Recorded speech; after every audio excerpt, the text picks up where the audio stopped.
It is Monday. Hard to believe. We're almost all the way through March. Can you guys believe that? I mean, it's just really hard to believe that we've almost made it through March, and before we know it, we're going to be saying, "Hey, it's April, and Derby Day is going to be here." And the push point for landscaping in Louisville, Kentucky, is a little bit less crazy, if you will. But hey, I just hope everybody had a good weekend. We got a great show planned today. We're going to talk a little bit about bidding season being here, and a couple situations and phone calls that we've had this morning already here at WLS, and probably same things you guys are experiencing in your markets with your customers or potential customers. But yeah, first thing I'm curious about is to see how your weekend went. We had a great, great, great, great, great. That's probably enough, but maybe one more. Great weekend. Holly, my daughter, my youngest daughter, got married, and Friday. And you guys that listen to me regularly know that that was going down, and that's why I wasn't on my show Friday. But yep, that went awesome. We had a great time. And I will say this for you guys that are out there that have daughters and sons too. But I mean, I've had son get married, and that was not quite as challenging, if you will. And just the day of, I mean, with Holly getting married and quote unquote giving her away, or I don't even know if they call it that anymore. I don't know. But the reality of it was a whole lot different than when Kyle, my oldest son, got married. So, and I don't know, Daniel will be rolling through here in October with his. So we'll see. We'll have something to compare it to. But it was all went good. The wedding went well. And I'll share something funny that I screwed up on in her wedding, and Holly didn't get mad at me, but got a good laugh for it. When you're walking down the aisle, and CJ's walking out to greet us, and I'm getting ready to hand Holly off to CJ for the final time of my career. But they say who gives Holly, and I was supposed to say, and I share this with you because I like you guys. I was supposed to say her mother and I, but I said my mom and I, or my mother and I. Yeah, yeah, my mother and I. Well, that got a little joke, little giggle out of everybody there, and I corrected it. I mean, as soon as I said it, I was like, "Oh God, you just didn't do that," and then, yeah, I did.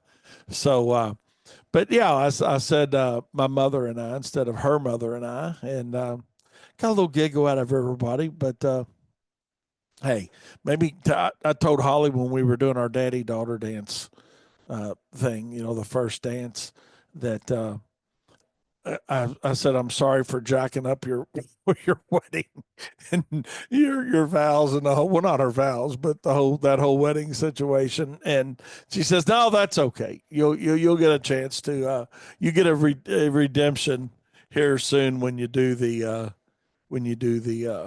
welcome thing." So anyway, the welcome thing that went great. So I got to do a little welcome speech, and I made a joke about it, and everything I think was fine. But I'm here to tell you guys, I talk every day on the radio, or every other day on the radio, and I've literally done hundreds of seminars. I am not shitting you guys, and the that was probably the most nervous I've ever been, and it was only a small amount of people there, wasn't it? Like, it was a huge crowd. I think they had, and I don't know, like 110 or 115, something. It wasn't. They didn't have a huge wedding, and but it was crazy. It was the most nervous I've ever been, and I don't know why I was. I don't know if nervous is the right answer even. But anyways, long story short, it all worked out fine. We had a great time. Mike, I appreciate that. Uh, I appreciate Mike said congratulations to Holly and both families. And yeah, that's what that Mike, that's funny. That's what I addressed in my welcome speech too. That, we got two families that are going through some change both ways. I mean, their son, my daughter, and there you go. So, But yeah, we had a good time, and that was Friday night, and we had a nice little reception afterwards, and everybody had a great time with that, and nobody got crazy or too crazy, and everything stayed really good. And just want to give a big shout out to everybody, everybody that was with us. So had a great time. Had a great time. So we'll leave it at that. We'll leave it at that. But for you guys, you dads out there, and I don't know it from a mother's perspective, but I'm sure it's not easy either, son or daughter. But yeah, it's a different perspective. I talked to one of CJ's friends that were there, and he said, he says, when you were talking about that, he said I got to thinking. He said, I've got a 1 year old daughter, and I'm already kind of thinking about it and regretting, when she gets married, having to go through that. But yeah, it'll all be good. So yeah, Craig, I appreciate you reaching out and saying thanks as well, uh, my friend. And also went to a little birthday party yesterday. Tabitha's grandson Jackson, he turned 8, and they had a little birthday party for him at the bowling alley, and that was an adventure watching 3 year olds on up to about 9, 10 years old enjoying bowling. We only had one issue with one set of fingers, and that went really well. That went better than anticipated.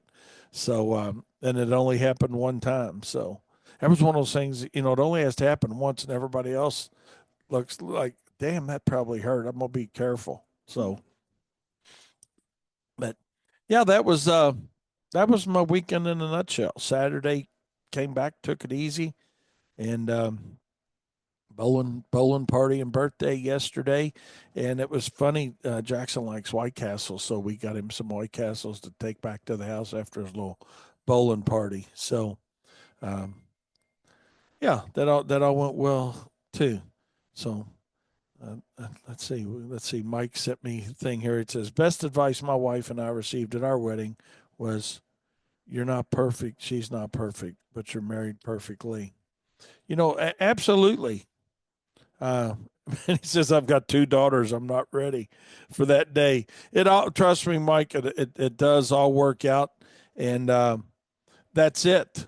You know, and with you getting that advice of, neither one of you are perfect, but you married perfectly. That was pretty much the tone of what I talked about too. Um, that's just it, because as a parent, that's what you want, and you can look at it as your business, but I'm not going to coordinate those two together here just quite yet. Uh but or that comparison, but the reality, of it is, I mean, when you get married and you get lucky enough to find somebody that you want to spend the rest of your life with, and that is obviously the goal. Um, that there's going to be some challenges along the way. Absolutely, there's going to be some challenges along the way, but you keep that respect as a two-way street, and know also that your limitations within a marriage. This is just my 2 cents worth, but being lucky enough to be married almost 40 years to Jane, um, the limitations that you have in a marriage or a relationship, I do honestly believe that the only limitations that a person has is the expectations and dedication that they have for each other, and that's a choice that you get to make. So with that being said, Mike said they worked on finishing bed pre-emergent app Saturday, then he played hockey Sunday. Side note, maybe in Louisville the end of April for a 3-day hockey tournament. That'd be cool, man. Let us know. Yeah, that'd be really cool if you make it. I hope you're able to make that. So if you do, let me know where you're playing, and see what we got going on there. So that'd be fun. It's been a long time since I've watched a live hockey game, in person. We used to have like one of the farm teams or whatever they call them here in Louisville for one of the hockey teams. We no longer have it here, but that was fun for a few years while it was here. I mean, this was here several years actually, but Excuse me. It's been a while. It's been a while since I've been. So, um, the reality of it is, hey, I hope everybody had a great weekend. We're kicking off a new week, and hopefully you got a good week planned. I know we're full blown into it. We got mulching going on today, a little mowing going on today, fert and weed apps going on today. Doug sent me a text this morning. Was fun. He showed me a picture of one of their spreaders coming out of the truck, and he said it's a sad day. A sad day, and it is a sad day. Especially when you enjoy doing what you do from a business perspective, and especially you're looking at enjoying the snow and ice management side of our businesses. It's always a sad day for us too, for me, when we put our snow stuff away. And the reality of it is it's that time of the season. We're transitioning over. So to spring and spring things. So yeah. Yeah, let's see here. What we got going here, Darren? Yeah. So Darren's hollering at me this morning. He's listening to us this morning. So might get him on here in a few minutes. But yeah, Doug, it is a sad day, but it'll be okay. Stephen West, one of our very faithful listeners and contributors here on Turfs Up Radio, and talks to us a lot about pre-emergence and herbicides and insecticides. He's actually here at our shop right now for a second. He hopped on a forklift or making a little delivery. So he's here making a delivery for us. But I did want to share with you guys that know Stephen, today's his anniversary. So he's been married 13 years today. So he's having 13 of them in the books. Congratulations, Stephen. I'll have to tell him that when he walks in here. So good deal. Good deal. We, you know, 13 and, you get to 1 and you 2 and 5, 10s. And then it's kind of like getting older. They just start adding up. But hey, we all got one chance, one opportunity. That's the reality of it. Seth says, yeah, good. He said, good morning, Wayne. Good morning to you too, Seth. But it is good to be on this side of the dirt. My buddy Charlie from Springfield, Kentucky, he always says, and when I ask him how he's doing, he's like, well, we're looking down on grass. So that is certainly a good opportunity, as always. So to be looking down on grass, Seth. So hope you're having a great weekend and a great start to your day as well. So, hey, let's take a short break. We'll be right back with more Profit Time here on Turfs Up Radio, your industry, your station. All right, there. Well, Stephen's in and out, but hey, happy anniversary, by the way. Thank you. David Bowling wished you happy anniversary, and several coming through now for you, buddy. Thanks for bringing that over to us. So we are back. You're welcome. He's in a hurry. He couldn't hop on with us, but that's okay. David Bowling sent me a text too, one of our faithful listeners here on Turfs Up Radio with the rest of you guys. Said it's his wife's birthday today. Yeah, so I guess he didn't tell us how old she was, but she actually is young. David's young. They're both young, like you guys. So, yeah. Well, her name is Emily, I believe. Yeah, Emily. Yeah. So happy birthday, Emily! Here on Turfs Up Radio, coming your way. We always want everybody to have a good day and a great birthday as always. And let's see. Can only imagine what this is. Let's see. Oh my God. This text Darren just sent me is a picture of a guy on the street collecting money, and his sign says saving for a hooker. So, well, you know what? At least he's honest. I guess, you can make an informed decision. Aaron, appreciate you listening, man. Appreciate you tuning us in this morning. We got a great show planned for you guys. But before we get into the actual show, which where I'm here in just a second, I saw something today, and that it was March 24th, and the reality of it is that means tomorrow is March 25th, which for you guys that like to plan ahead, which is, I know it's not a lot of you guys if you're like me, but there's only 9 months till Christmas. So what's that make it, about 38 weeks, maybe? I don't know, about 38 weeks, probably close to it. Uh, Something like that, about 38 weeks or so till Christmas. So, hey, you got 38 weekends to do your shopping, get your shopping done. So I just thought I'd throw that out there. But hey, for you guys that are in the Profit Circle with us, our webinar is tonight at 7 p.m. Be sure to join us. We're going to be talking about service agreements and selling in general. And I think you guys are going to have appreciate having you guys there. It's that time of the year. We're out selling jobs. We're initiating our service contracts with our customers, and maybe a continuation of those contracts with our customers. But we're going to be talking about that tonight at 7. If you're not in the Profit Circle with us and you would like to be, or you just want to sit in on this seminar, feel free to do that. Feel free to do that. You can join. We got a free trial period, and Daniel will be happy to get you the link out to that webinar tonight at 7. That is Eastern Standard Time. And I'll be actually doing the presentation.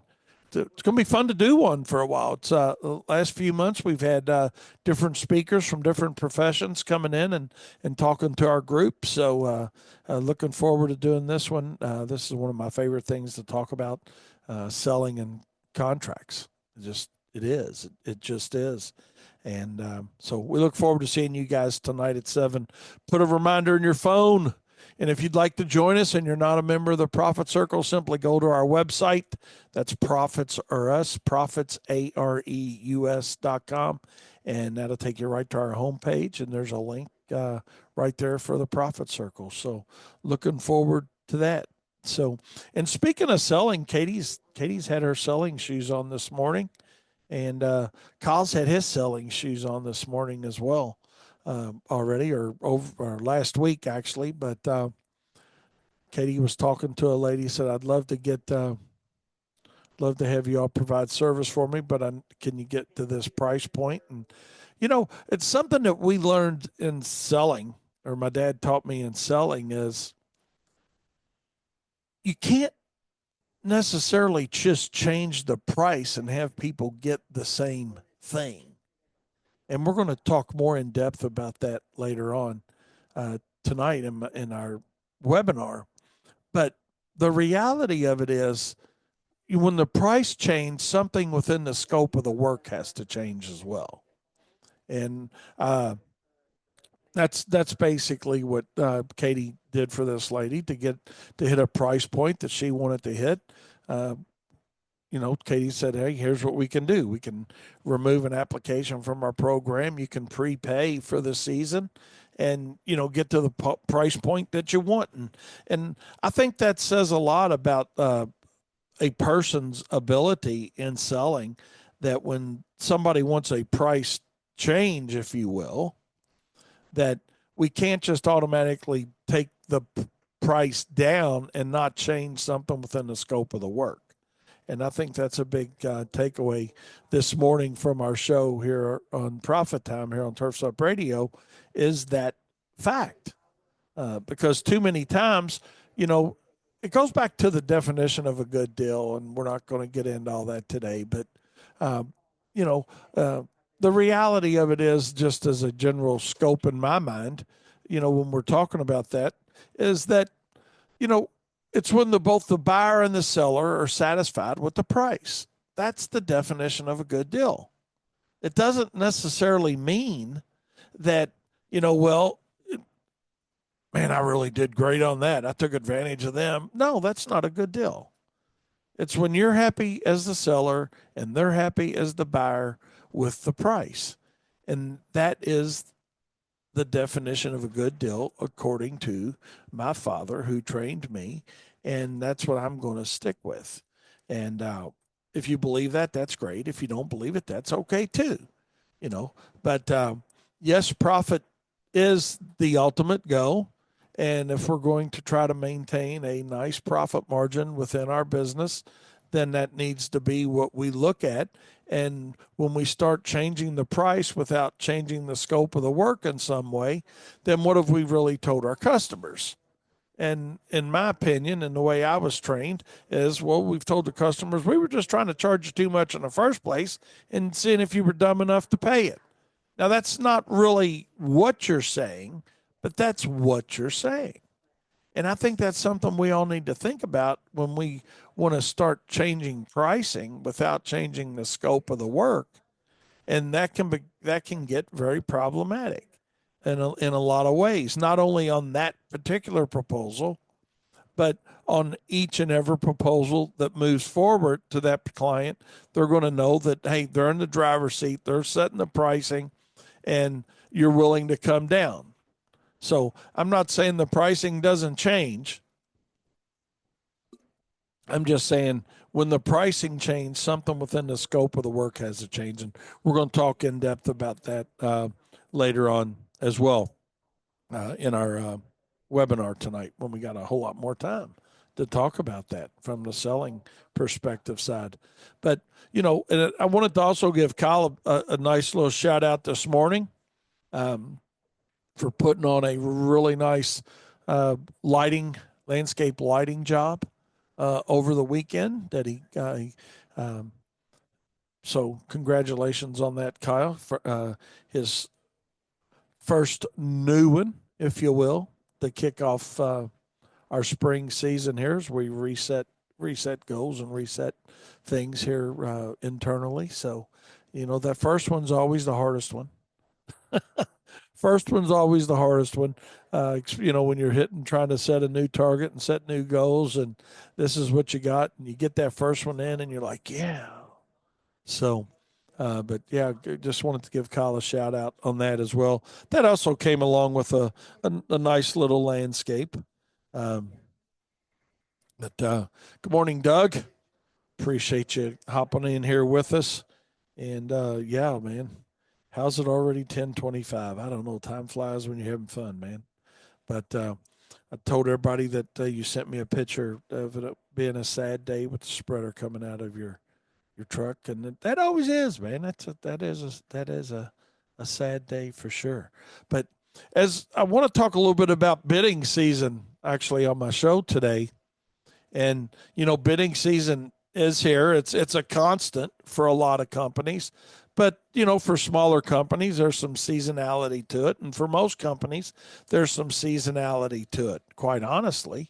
You know, you always, or not, I shouldn't say always, but, you know, as your company grows and you scale and you get bigger, there is something, you know, where you're constantly making sales calls, whether, you know, it's through aggressive marketing and advertising, or if it's through code calling or whatever it may be.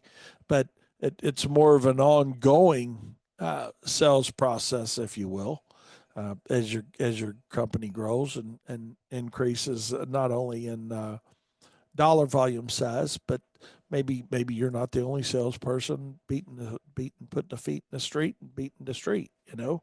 So, but but there is some seasonality to most of it for each and every one of us, and that wanted to talk a little bit about the seasonality of that for, you know, smaller companies, and there's going to be a lot of different forms of advertising going out there, you know, whether it's flyers or direct mails. And we're not going to talk about that from your perspective right now, but how it does affect your perspective and you working with your clients. You know, it's kind of like Katie this morning already talking to that lady about, hey, how can you get me to this price point or somewhere near this price point? And it's not going to be by discounts and just lowering the price. It's going to be some changes that take place within the scope of the work of what we're going to do. And hopefully that works. If it does, it's great. If it doesn't, that's okay too. Because, when it comes to selling, the reality of it is, and Steve Russ, a really good friend of mine, and y'all heard me say this before probably, and he was in sales his entire career. He was worked with an electronics company, and gosh, we start buying things from the company he worked from here in Louisville. Davis Electronics was our company name. He's since deceased, but uh, he used to say, "Some will, some won't. So what?" And I think, in selling, you've got to have thick skin. And that's the reality of it is we're not going to sell everybody all the time. And if you are, then something's wrong. And there can be a lot of things wrong, not just pricing, but and there can be some great things going on too if you're selling quite a few jobs. I mean, that's the idea is, and are you tracking that? Are you tracking, close ratios for yourself? And are you being fair with what your close ratios are versus phone calls coming in, and so there's a lot of things that get involved with that, but there's just know that we're all going to run into it. Or, yeah, I feel comfortable saying all.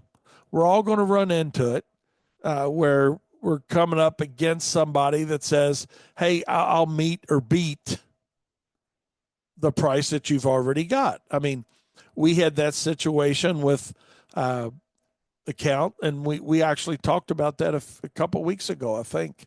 The reality of somebody that comes in with the meet or beat mindset. And that's fine. We actually, we had a video out on YouTube called Hit a Lickers. And my buddy Chris Kelty came in talking about that one day. And a guy brought a very good point up to that. He said there's always going to be those hit a lickers out there, but you got to segregate your company apart from that.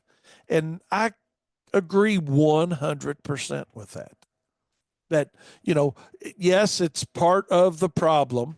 Yes, it's always going to be out there, but you can't worry yourself with the hit a lickers, or whatever name you want to put on it. Low ballers, bottom feeders, you see all kinds of stuff on social media, but there's always going to be that out there. You got this, we'll meet or beat anybody's price, Well, that's great. If that's the mindset you want, to meet or beat anybody's price, I call that the Walmart mentality.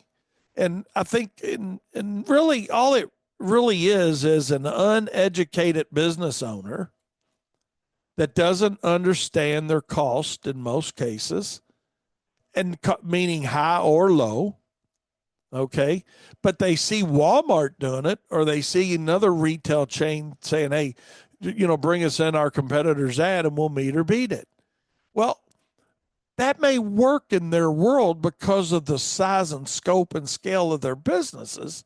They can do things like that because the reality of it is when you walk into a Walmart, let's just use them for an example, you normally don't just walk out with one item. So, yeah, they met or beat a price of something you said, hey, I can get this down at Target or somewhere else, for this price. Here's their ad, and they beat that price or beat that price. But you go out, you check out, and you leave the store with multiple other products that they were selling at the margin they wanted. So the reality of it is they've won. You feel like you've won. And it goes back to, hey, guess what? We're back to the definition of a good deal. When the consumer and the seller both feel good about what transaction just took place. So don't be mad at the person that says, hey, we're going to meet or beat somebody's price. That's the model they want to use. That's what they're going to get. And a lot of times the consumer, what they're going to get in a meet or beat situation is a good company. Because when I used to meet or beat pricing at WLS, we provided good service. We treated our customers right. We just weren't making what we should have been making on the job. One thing that I think about, if I'm going to use a program like this, I'd have my spelling right. I mean, we all occasionally send something out that we say, oh shit, on, you know. I don't know if you've seen it. Hell, like I said, I had that moment at Holly's wedding, for God's sakes, you know. But this particular flyer will meet or beat anybody's price. You know, you can see it will met or beat anybody's price. So it gives you a little bit of fodder, if you will. If somebody, you know, it wants to present themselves and present their company that way, let them present their company that way, because you know what, we've had a few things that have went out of here that weren't 100% accurate, even though we've looked at them. We will, and that's one thing we try to do here is share it with each other before anything goes out, you know. But occasionally things still do slip out. But so we got that to look forward to, being that it's bidding season. Phones are going to be ringing. You know, are you ready? How are you going to respond to your customers or even your potential customers that, you know, you're talking to somebody and they say, well, I've got this and this in front of me. This is what they're willing to do. Can you meet it and beat it? Or what is your pricing and why are you different? And that's the important part, is are you ready to answer the question, is what makes you different and better other than a cheaper price? You know, because if somebody's going to buy a Sony 55-inch TV and it's the same brand, same model number, it doesn't matter if it comes from Target or Walmart or XYZ, Best Buy, fill in the blank. It doesn't matter where it comes from. You're getting the same product. But there's so many variables. There's so many variables that get involved with individual companies that it does make a difference sometimes on whether it's a meet or beat opportunity, or if it's, damn, I can't believe I paid that much for it opportunity, or it's, then that's different perspective in selling too. You know, it's like, I mean, that's certainly not the feeling you want the consumer to have. And that's, again, that's something we're going to talk about tonight as well. But the reality of it is there's a lot of different perspectives that can be achieved and or, God, I'm trying to think of a good word. I'm not sure what word I want to use. Let's just go with that can be achieved through marketing. But what, and at the end of the day, what's that really mean for your company? What's the perceived value?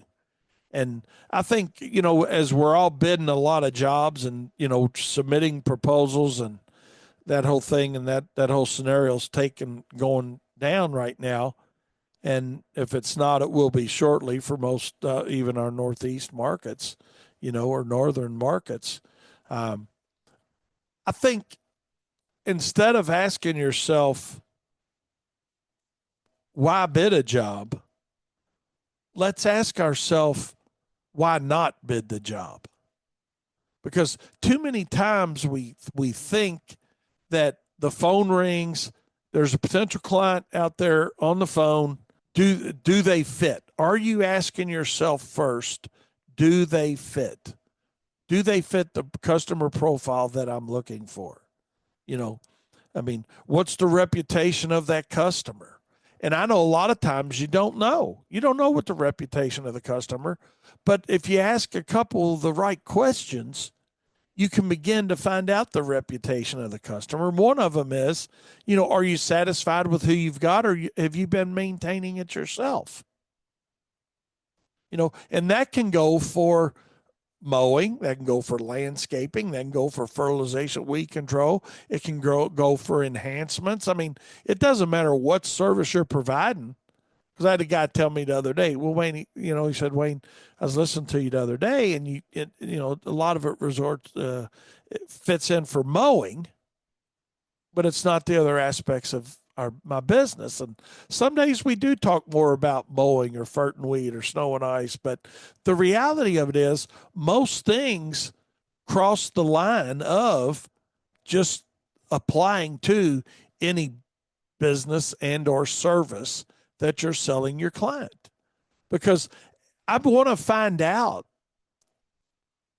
I want to find out as a business owner what the reputation of that customer may be.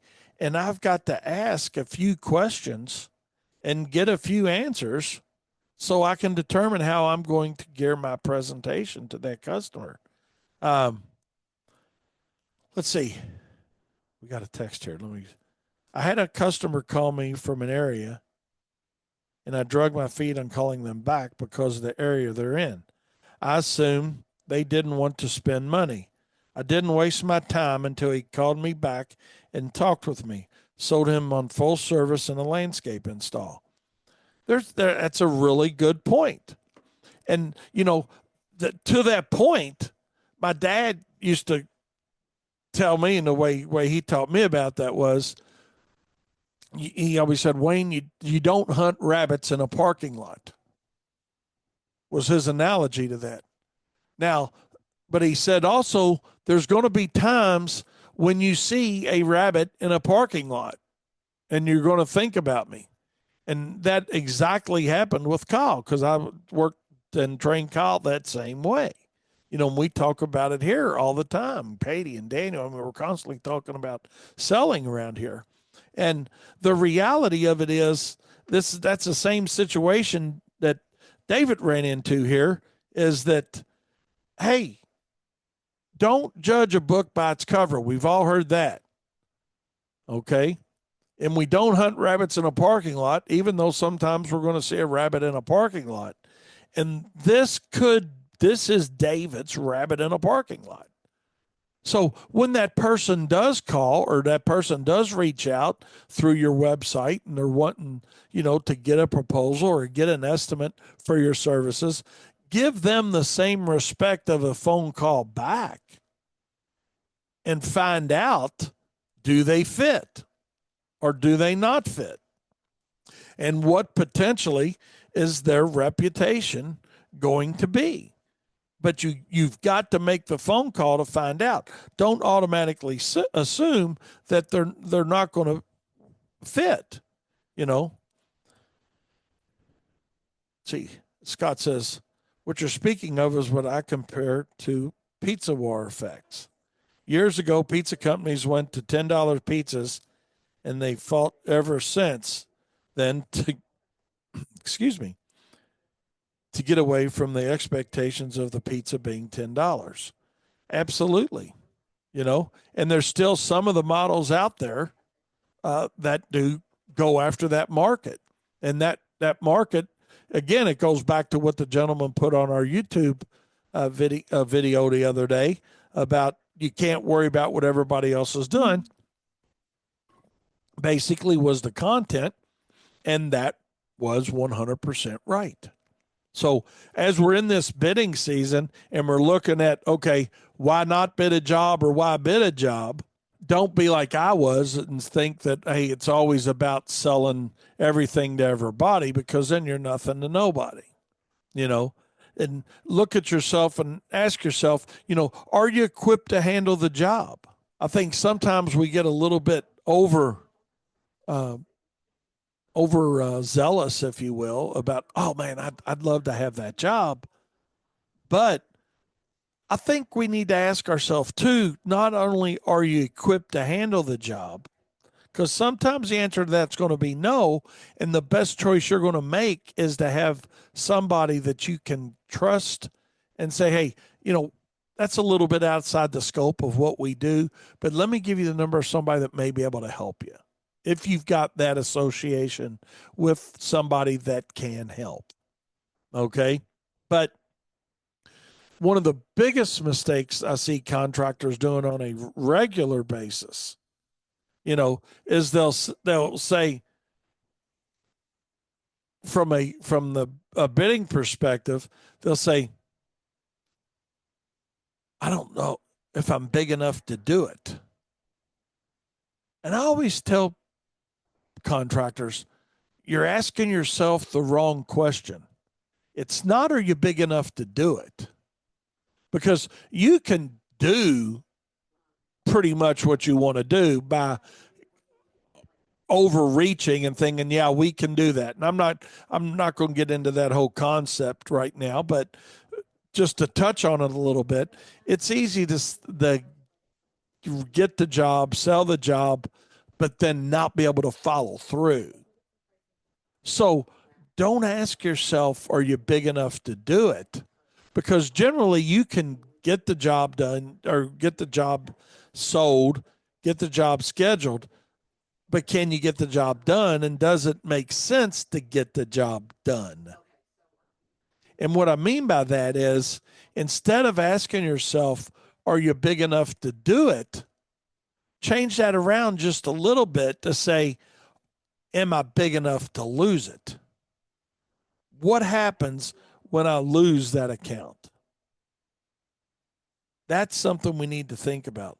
Mike sent a text, says, even if you don't land the accounts, be the one they remember in July when the other company jumps ships. Absolutely. And that goes back to the follow-up side of it. And we talk about that right here.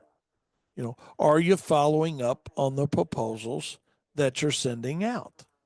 Because too many times we don't find out what the reputation of the customer is, and that reputation may be good, may be bad, and maybe you ask a few questions to try to figure out, what their reputation may be.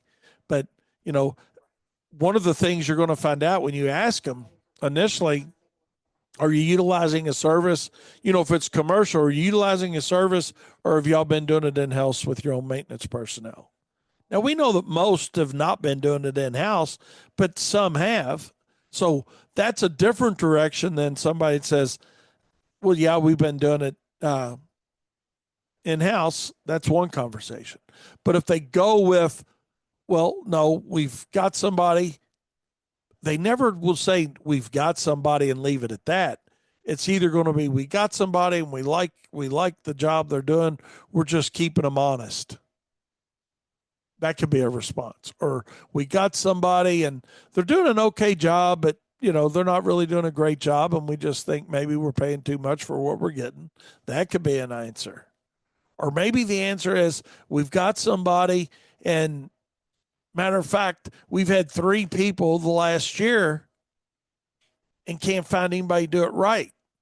So I've got 3 different reputation possibilities that they've given me that I got to know how I'm going to overcome that objection. Now, even though it's not a direct objection, because they didn't put it as an objection, they gave it to me as an answer.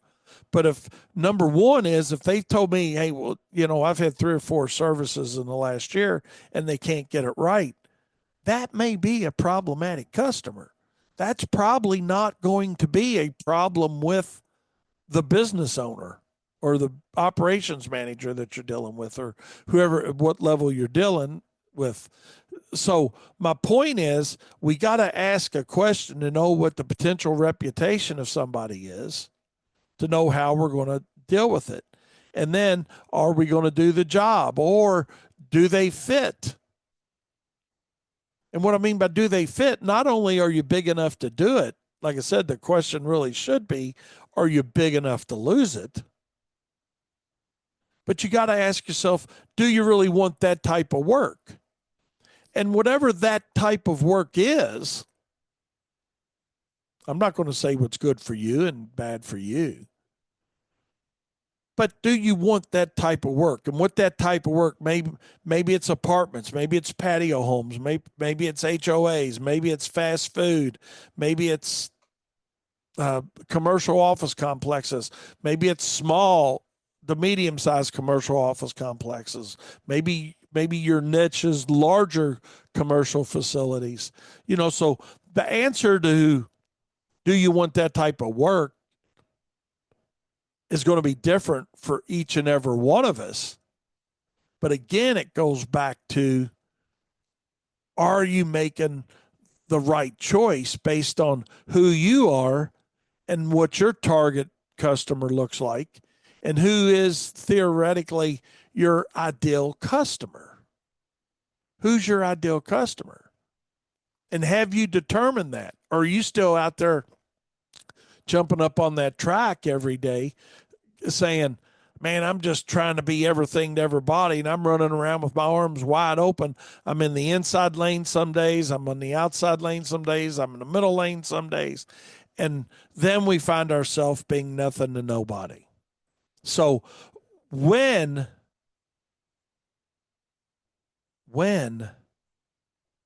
you start getting into your busy bidding season, and like I said, the seasonality of that's a little different for each and every one of us. But regardless, know that we have to have a clear, defined path of who it is we're going to go after. Know that you're going to have some situations like David sent in where he was slow to respond to the guy, but then end up selling the guy on full service. That's what we call lucky, right? The guy was waiting and waiting and waiting, and finally somebody got back with him, and then you sold him full service.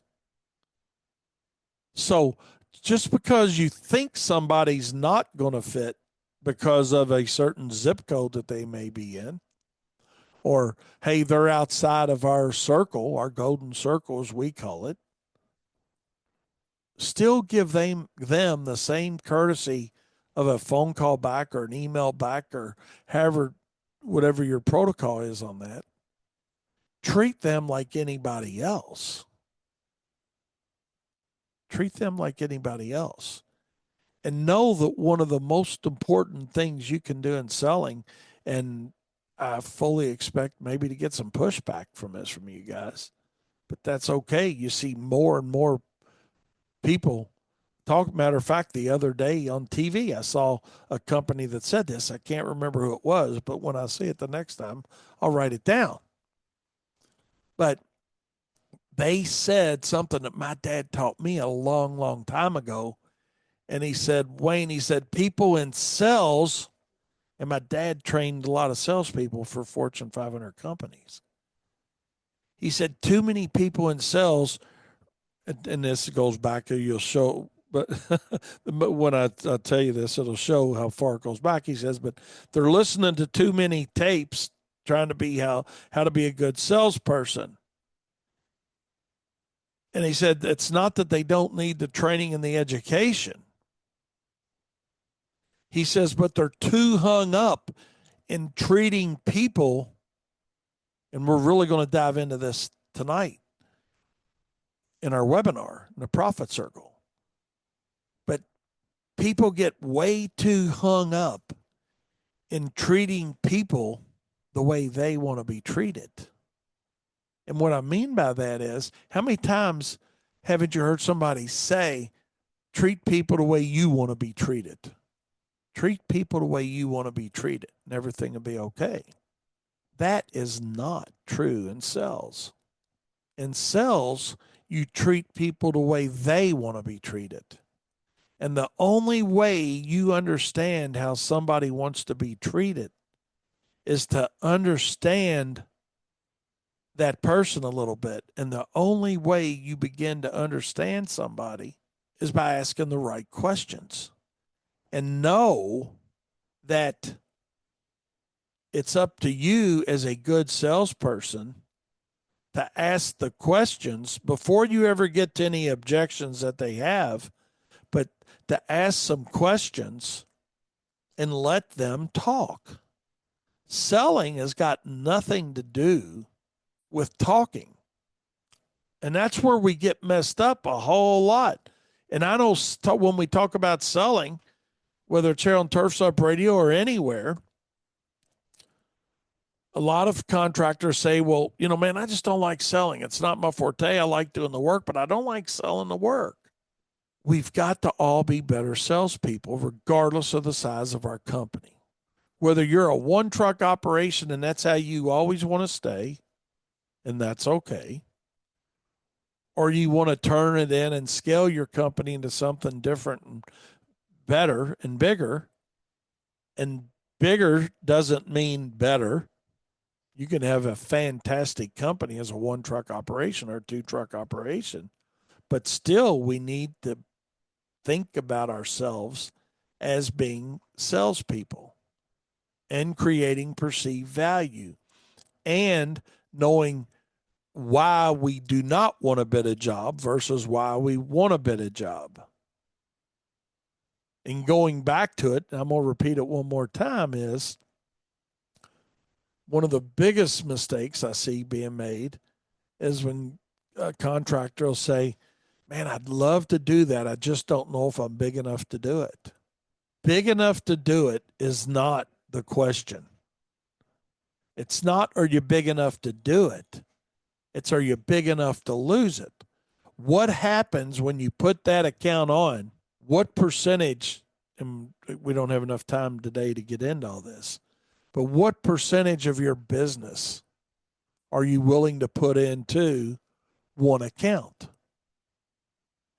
And the answer to that's going to be different for each and every one of us. But I can tell you this, in my 46 years of being a business owner and operator, I've seen many, many companies, sadly enough, put themselves out of business because they invested too much time and effort, energy, and money into one or two big accounts, big being relative to somebody's company size. So whether that big means a $5,000 account, a $2,000 account, or $1,000,000 account, or anything in between, this text says the only way you get good at sales is to mess up enough to get it right. Do it, learn, get better each time, and do it again. Absolutely. Absolutely, that is the right answer. And that goes back to training, education, and role playing. And unfortunately, or fortunately, however you want to look at it, but I think it's unfortunate, we don't do, as an industry, enough role playing and selling. We just let our leads become our role playing. When you do that, that's okay. If that's the only source you have of training is leads and the actual client that you're sitting down in front of and talking to about your service and trying to get them to say yes, that is a much slower and much more painful process. But if you take the time to sit down and role play a little bit with somebody and practice, I think what you'll find is you're still not going to have a yes with everybody you talk to. Some guys say they get all yeses, but that's the biggest bunch of horse shit I've ever heard in my life. I'm just going to tell you, just the reality of it. If you're selling everybody you're seeing, nobody's that good. I'm just going to say it. And if you are, great, glad you're that good. But the reality of it is, we can't be everything to everybody, but we can be something to somebody. And that's what we're getting more in depth in tonight in our webinar, actually. So why not bid a job? Let's do a little summary here, and then I'll give you my last thing. And we'll wrap it up. Sorry, Darren, I didn't get to you. But why not bid a job?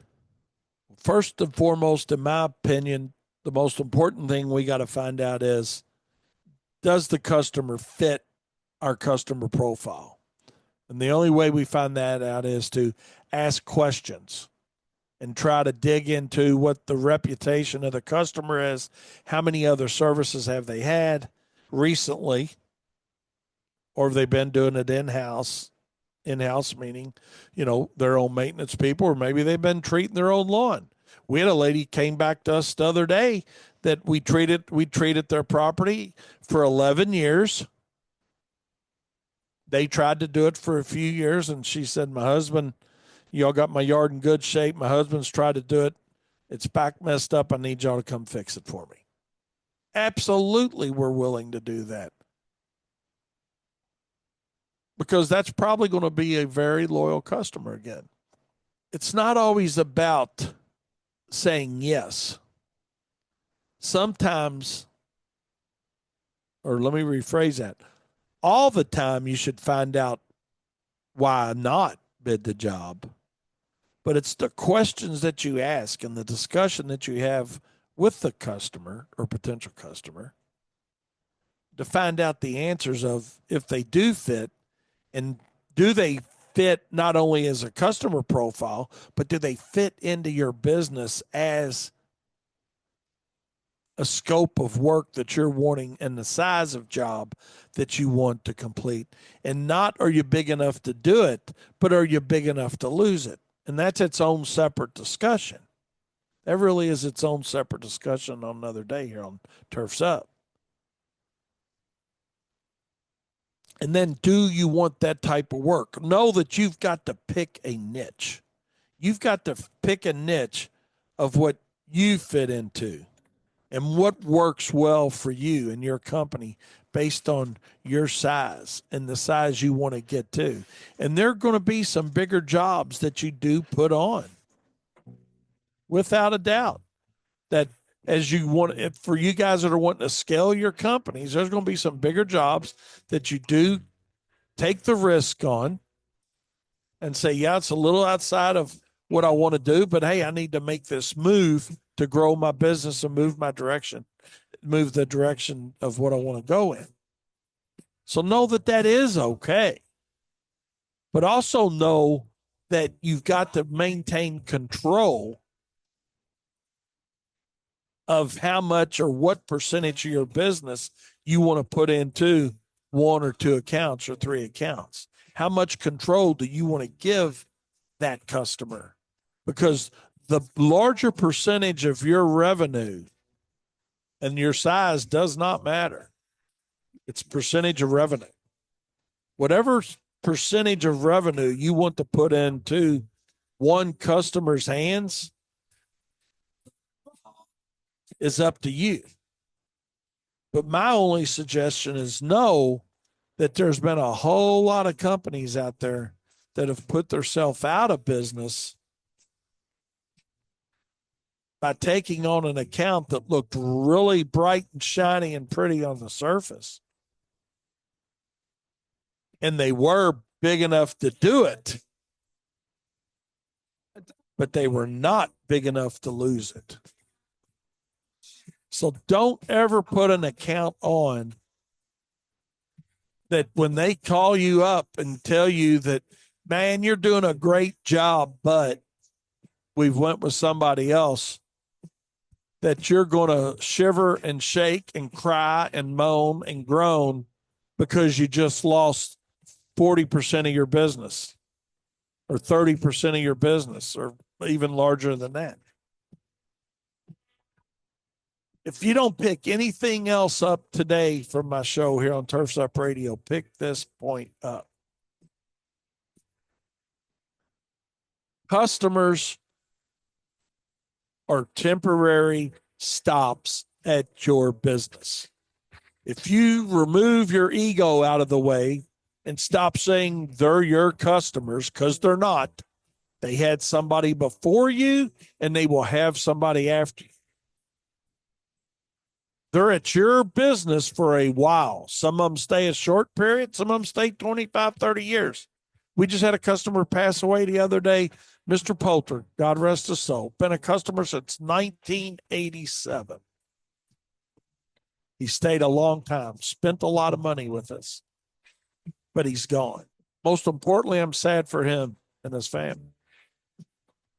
But if he could have been, if I would have made a different choice and he was a larger portion of our income, then that could have been very problematic for my company. But it's not. Now I'm sad. Yeah, we lost a customer. He's no longer alive, and I'm sad for his family. But he's not going to put me out of business. He's not going to make the lack of his business is not going to make my business struggle. So know that the question is not, are you big enough to do it? But it's, are you big enough to lose it? And last but not least, let me say this. And y'all have heard me say it before, but I've got to say it again today. Ask yourself this question as well. Are you looking for a reason to say yes, or are you looking for a reason to say no? Hell, we could talk all day on what the right answer is. Looking for why yes is the right answer, or looking why no is the right answer. But know and understand this, that sometimes the most important thing, the most profitable thing that you tell a customer or potential customer is no, they don't fit. Don't let your business's success and profitability hinge on you trying to be everything to everybody. Let it hinge on the fact that you're going to be something to a lot of somebodies. No is the most profitable word that you can understand as a business owner. You guys have a great day. Appreciate the last hour of your life. Share Turfs Up Radio with your friends. If you want to sit in on our webinar tonight, be sure to join us 7 p.m.